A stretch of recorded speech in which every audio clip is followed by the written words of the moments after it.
Hello everyone, welcome to Kanan Sachdeva maths classes. हमने start किया था chapter number 6 that is lines and angles. Exercise 6.1 हमने NCERT की कर ली थी। Let us start with the next exercise now. So हमने पैरेलल लाइंस और ट्रांसवर्सल लाइंस के बारे में प्रीवियस क्लासेस में पढ़ा है, उन्हीं को यूज करते हुए हम इस एक्सरसाइज को सॉल्व करेंगे। Let us start. Find the values of x and y then show that A B parallel C D. अगर कोई भी दो लाइंस है, उनको एक लाइन कट कर रही है और हमें उन दो लाइंस को पैरेलल प्रूव करना है कि ये दो लाइंस ए बी और सी डी पैरेलल हैं, तो मुझे क्या चाहिए? या तो एक पेयर कॉरेस्पॉन्डिंग एंगल का इक्वल आ जाए या एक पेयर ऑल्टरनेट एंगल का इक्वल आ जाए, तो दो लाइंस पैरेलल होगी। ठीक है, तो स्टार्ट करते हैं। अगर मैं देखूं, अगर मैंने इस लाइन को नाम दे दिया let's say E F here now, अगर मैं देखूं सी डी, मैं जितनी चाहिए उतना ड्रॉ कर रही हूँ ताकि आपको क्लियर हो सके कि कैसे आ रहा है। C D and E F दोनों लाइंस इंटरसेक्ट कर रही हैं। Here we have angle y and here 130 degree. अगर दो लाइन इंटरसेक्ट करती हैं तो वर्टिकली ऑपोजिट एंगल इक्वल होते हैं, तो y हमारे पास आ गया 130 degree, that is vertical opposite angle. तो सबसे पहले लिखेंगे CD and EF are intersecting lines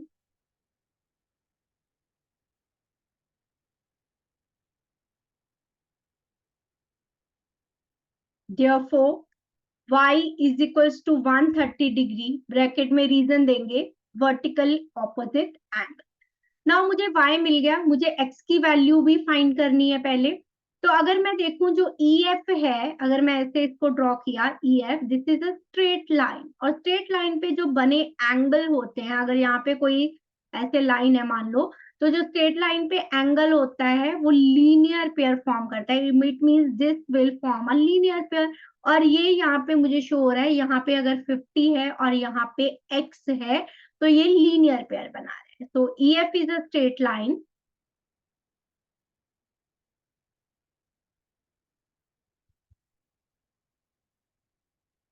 fifty degree plus x is equals to 180 degree, bracket में रीजन देंगे लीनियर पेयर।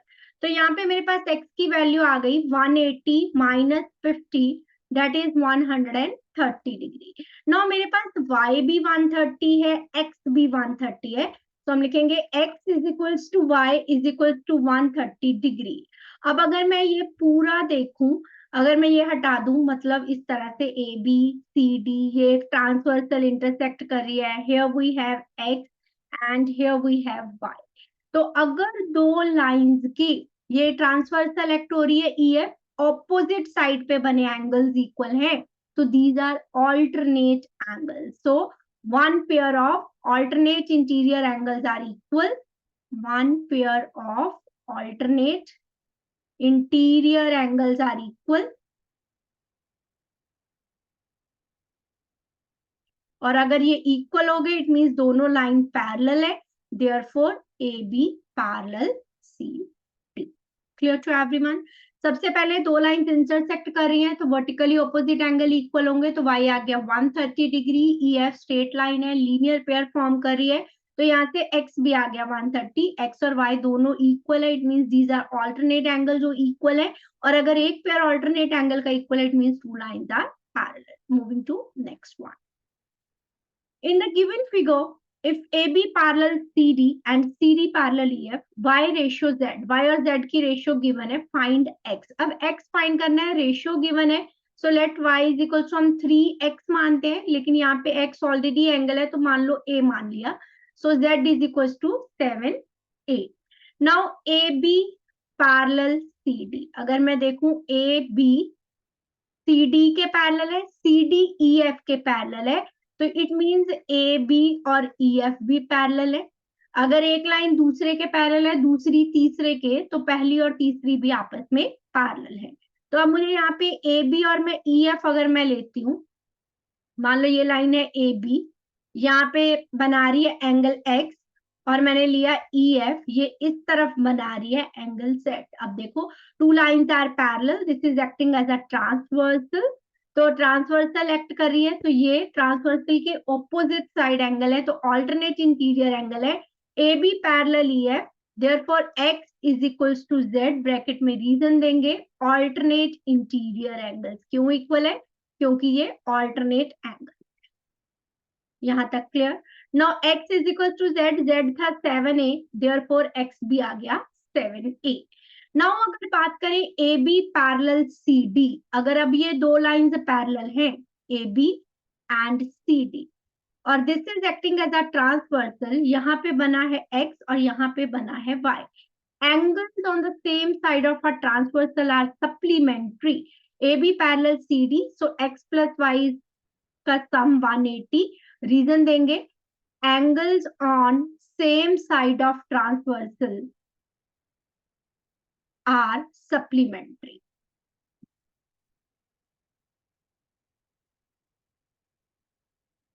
तो यहाँ पे मेरे पास x की वैल्यू अभी हमने फाइंड की थी 7a, y माना था 3a, तो 7 plus 3 10a is equals to 180।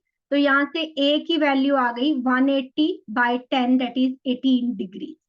तो मुझे फाइंड करना है x, तो x is equals to 7a, x 7a के इक्वल है और a की वैल्यू हमने फाइंड की 18 डिग्री। मल्टीप्लाई कर लीजिए, 8 7 are 56, 5 is the carry over, 7 plus 5 12, so x आ गया हमारे पास 126 डिग्री। दोबारा से एक्सप्लेन कर रही हूँ एक बार। अगर दो लाइंस पैरेलल हैं और पहली लाइन दूसरी के पैरेलल और दूसरी तीसरी के, इट मींस AB और EF भी पैरेलल होंगे। AB और EF पैरेलल है तो ये ऑल्टरनेट इंटीरियर एंगल्स का पेयर है, ये इक्वल होंगे। Z 7a था तो x भी आ गया 7a। नाउ AB और CD पैरेलल है और angles on the same side of a transversal are supplementary. x की वैल्यू 7a, y की वैल्यू 3a, यहाँ से हमने a की वैल्यू फाइंड कर ली। Then put the value of a to find the value of x। सिर्फ मुझे x की ही वैल्यू फाइंड करनी थी और कुछ फाइंड करने के लिए नहीं कहा है। आप चाहो अगर क्वेश्चन में पूछा हो y और z की वैल्यू फाइंड करनी तो you can find y as 3a, तो 3 इंटू 18 दैट इज 54 डिग्री और z और x तो इक्वल ही थे, z is equal to x is equal to 126। अगर पूछा हो 3 मार्क्स का क्वेश्चन है, आगे पूछा है तो you can find the value of y and z also. ठीक है, चलिए moving to the next question.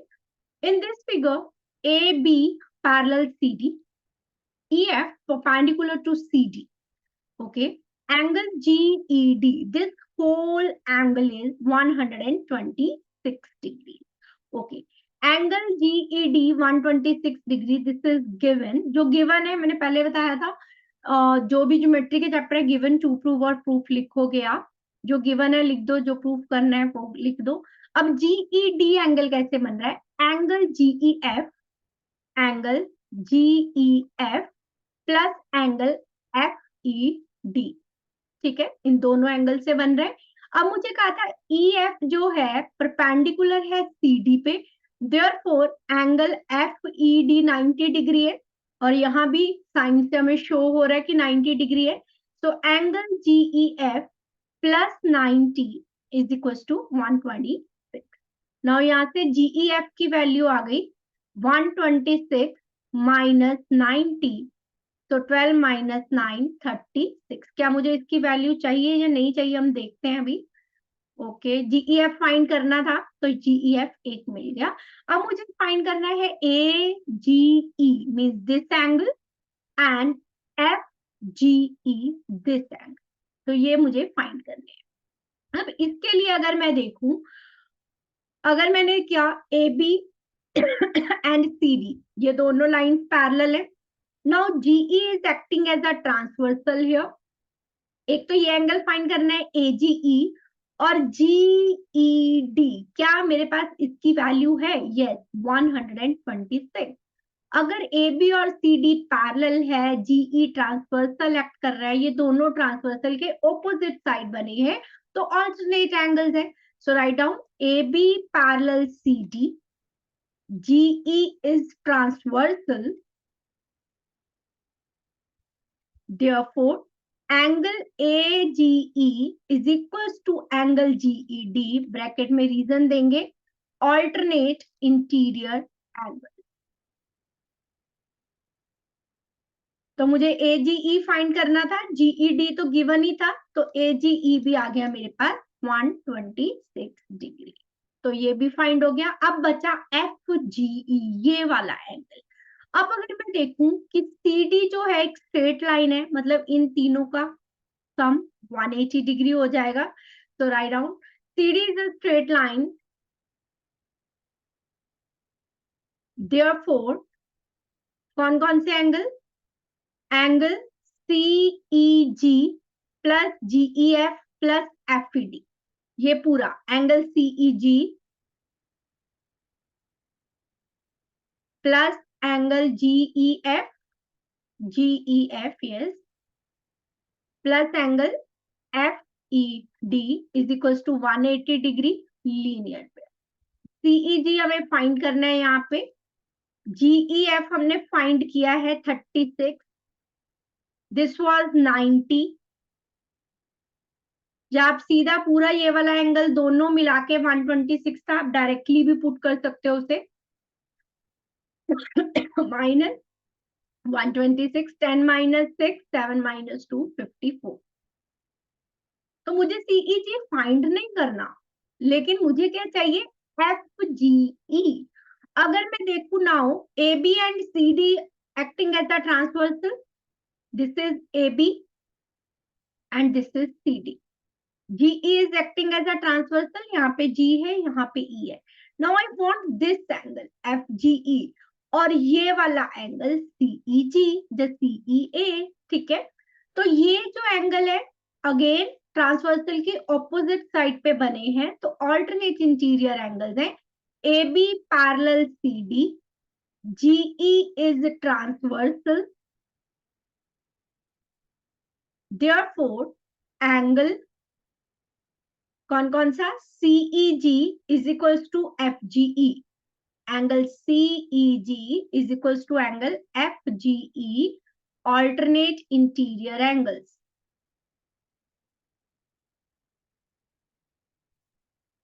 CEG हमने फाइंड किया तो मेरे पास FGE आ गया 54 डिग्री। तो FGE फाइंड करना था तो ये आ गया 54 डिग्री। क्लियर। तो G यहां था और E यहां था, एक minute, yes it's like this, G इधर है और E इधर है।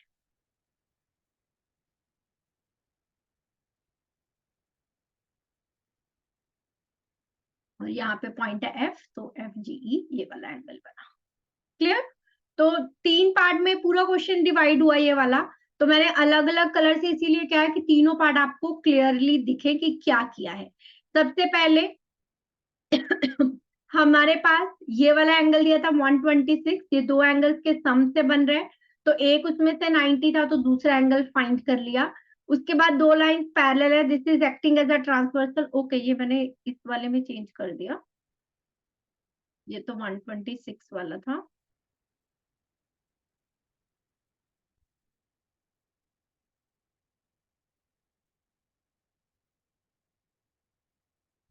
Okay, so AGE and GED, these are alternate angles, तो ये इक्वल हो गए। उसके बाद हमने लीनियर पेयर बनने स्ट्रेट लाइन पे, तो तीसरा एंगल फाइंड किया। नाउ यहाँ पे है GE और यहाँ पे है पॉइंट F, तो FGE this angle and this angle CEG, these are alternate angles, तो ये इक्वल आ गया, तो FGE आ गया 54। Moving to the next one.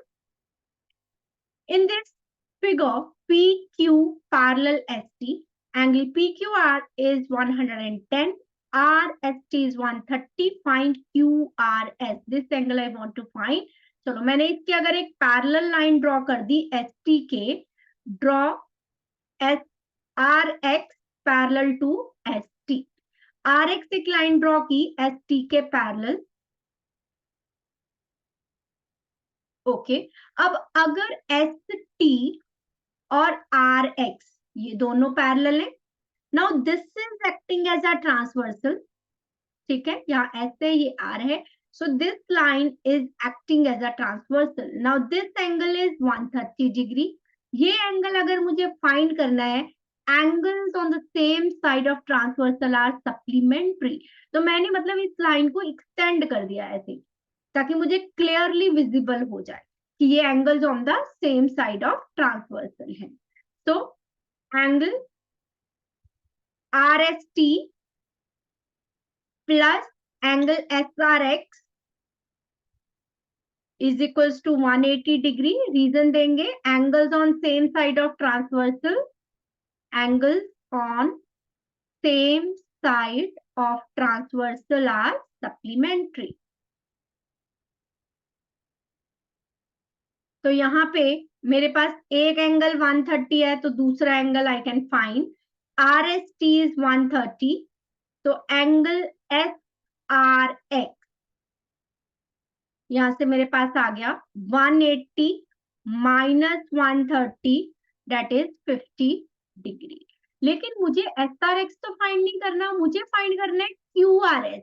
अब QRS कैसे बन रहा है? QRS ये पूरा अगर मैं एंगल देखूं QRX जो बन रहा है, अगर मैं इसको इस तरह से बनाऊं,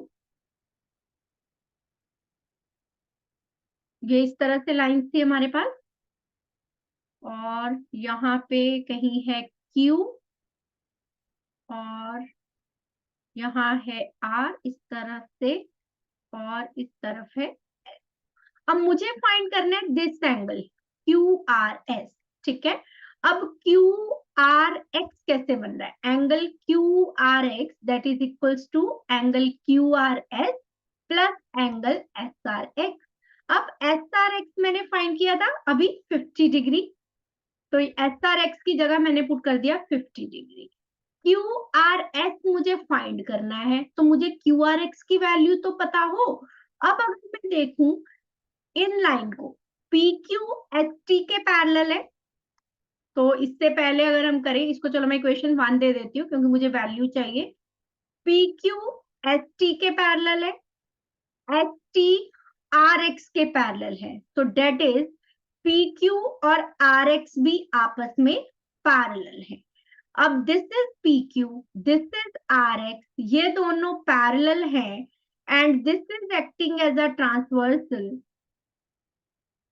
ये एंगल मुझे गिवन है PQR दैट इज 110 डिग्री, तो ये वाला एंगल भी 110 होगा. ऑल्टरनेट एंगल ट्रांसवर्सल के ऑपोजिट साइड पे बन रहे हैं. जब PQ RX के पैरेलल है, QR is acting as a transversal, तो angle PQR is equal to angle QRX. Bracket में रीजन देंगे alternate interior angles. Now PQR 110 था तो एंगल QRX आ गया 110 degree. Now put this value in equation 1. So 110 is equals to QRS plus 50 degree. तो यहां से मेरे पास QRS की वैल्यू आ गई 110 माइनस 50 दैट इज 60 डिग्री और मुझे फाइंड वैल्यू करनी थी QRS की. तो स्टेप बाय स्टेप चलोगे तो कोई मिस्टेक नहीं होगी. ST के पैरेलल लाइन ड्रॉ की, ट्रांसवर्सल के सेम साइड बने एंगल का सम 180 डिग्री. यहां से मेरे पास SRX आ गया 50 डिग्री. उसके बाद ये दोनों पैरेलल है तो ये दोनों ऑल्टरनेट इंटीरियर एंगल्स हैं, ये 110 हो गया. QRX दो एंगल्स का सम बन रहा है. SRX हमने पहले ही फाइंड कर लिया था 50, QRS हमें फाइंड करना है, ये हमने फाइंड किया 110, so QRS is 60 degree. Moving to the next one. Okay, next is in figure this if AB parallel CD. Okay, चलिए देखते हैं. AB और CD दोनों कह रहे हैं पैरेलल है, तो अगर ये है P, ये है Q, तो PQ एक तरह से acting as a transversal. Now this angle is given 50 degree और यहाँ पे मेरे पास है X. क्लियरली दिख रहा है कि ऑल्टरनेट इंटीरियर एंगल्स हैं. AB parallel CD, PQ is acting as a transversal.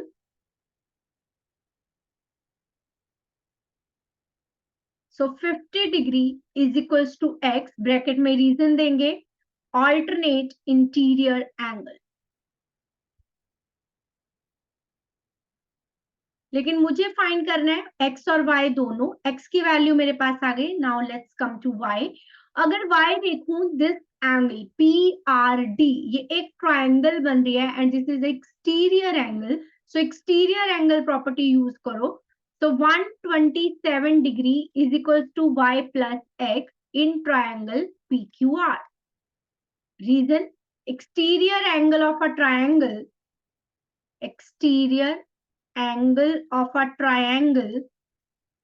is equal to sum of two interior opposite angles.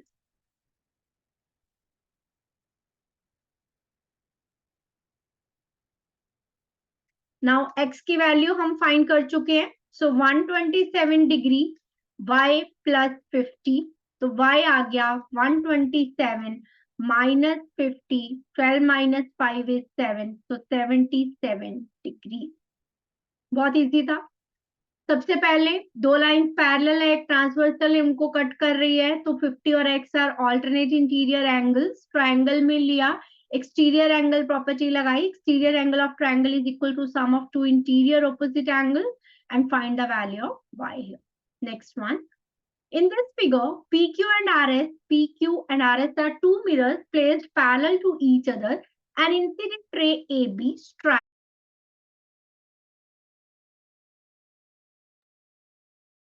PQ and RS are two mirrors placed parallel to each other. An incident ray AB strikes the mirror PQ at B. The reflected ray moves along the path BC and strikes the mirror RS at C and again reflects back along CD.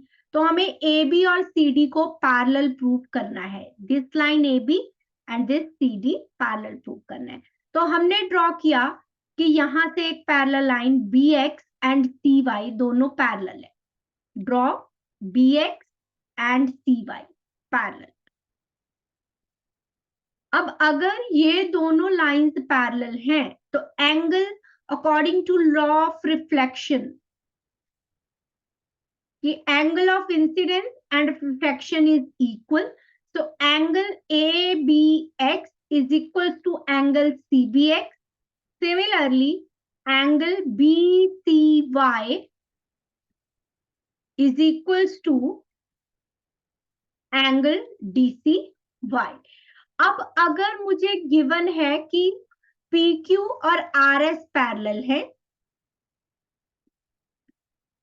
Right, तो ये BC उसमें act कर रही है as a transversal.